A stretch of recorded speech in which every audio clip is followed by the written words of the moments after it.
Merhaba. Hoy os voy a hablar de algo que tenía pendiente desde hace bastante tiempo, de hecho lo tenía apuntado en mi libreta. Aprovecho para enseñaros mi libreta personalizada, que pone aquí Anseli Marina.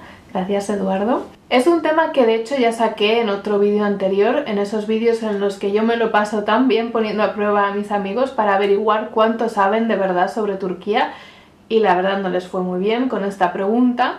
Y quizá, para ser justa, no les fue muy bien porque yo no había grabado ningún vídeo al respecto. Y eso lo voy a solucionar ahora mismo. Dejadme que os hable del Teatro de las Sombras turco, también llamado Karagöz, en honor a su héroe principal y que significa ojo negro. Este teatro ha fascinado al público durante cientos de años, así que si os interesa saber por qué, quedaros a ver el vídeo.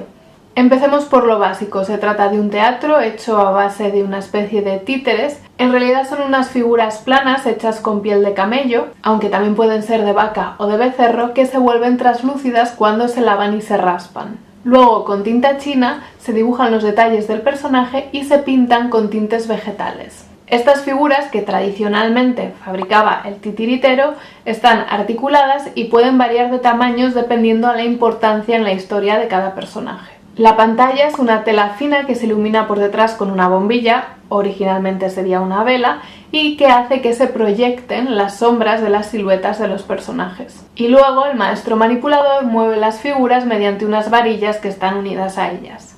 Cuantas más figuras pueda mover a la vez, más profesional será. Las obras de teatro de Karagöz tienen una estructura fija y son satíricas. Generalmente se refieren a las autoridades de una manera cómica. En realidad son una crítica a la sociedad, por lo tanto sus personajes son un reflejo perfecto de la vida tan cosmopolita que había en Estambul durante el Imperio Otomano. Sus personajes principales son dos, y los dos son totalmente opuestos, de ahí que sea tan divertido verlo, porque no tienen nada que ver el uno con el otro. Por un lado está Hacivat, que es un educado otomano, alguien con estudios, sabio, que habla utilizando metáforas y palabras bastante refinadas. Y por el otro lado está Karagöz, que es alguien vago, grosero, hipócrita, ignorante, pero que tiene bastante sentido común. Entre ellos siempre suele haber un diálogo que está lleno de malos entendidos, de dobles sentidos, de juegos con las palabras, de insultos, de burlas. Cuenta la leyenda, o al menos eso he leído, que estos dos personajes existieron de verdad. No sé si hay algún turco que puede confirmarme que esta leyenda es así. El caso es que estas dos personas eran unos obreros del sultán que siempre estaban distrayendo a sus compañeros y a todo el mundo con las bromas y con los chistes que hacían. El sultán, enfadado porque estaban ralentizando los trabajos, decidió ejecutarlos y la gente los revivió de esta manera en el Teatro de las Sombras. Pero bueno, aparte de estos personajes también hay otros secundarios. Çelebi, que es un pueblerino que siempre va con un tulipán en la mano, es un mujeriego y un marido infiel. Tiryaki, que consume opio y siempre lleva la pipa en la mano. Matiz, que es un borracho y un abusón, y por eso lleva una daga en una mano por lo de abusón y una jarra de vino en la otra por lo de borracho. Y Zenne, que es una mujer que no tiene ningún pelo en la lengua y que además es de moralidad dudosa. Otros personajes son característicos por su lugar de procedencia, tanto dentro de Turquía como por ejemplo el barquero del Mar Negro o el panadero de Safranbolu. Espero que os acordéis de Safranbolu, que ya he hablado sobre esta ciudad, patrimonio de la humanidad, como también por su procedencia fuera de Anatolia.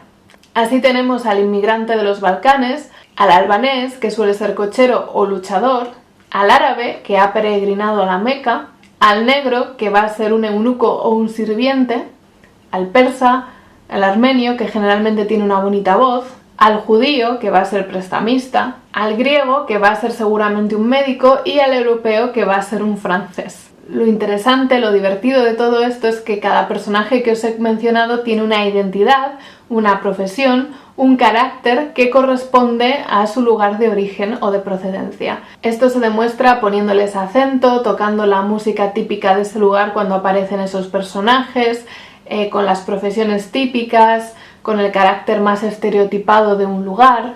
En cuanto a los escenarios, pueden llegar a ser bastante complejos, y digo complejos abarcando más de 10 piezas.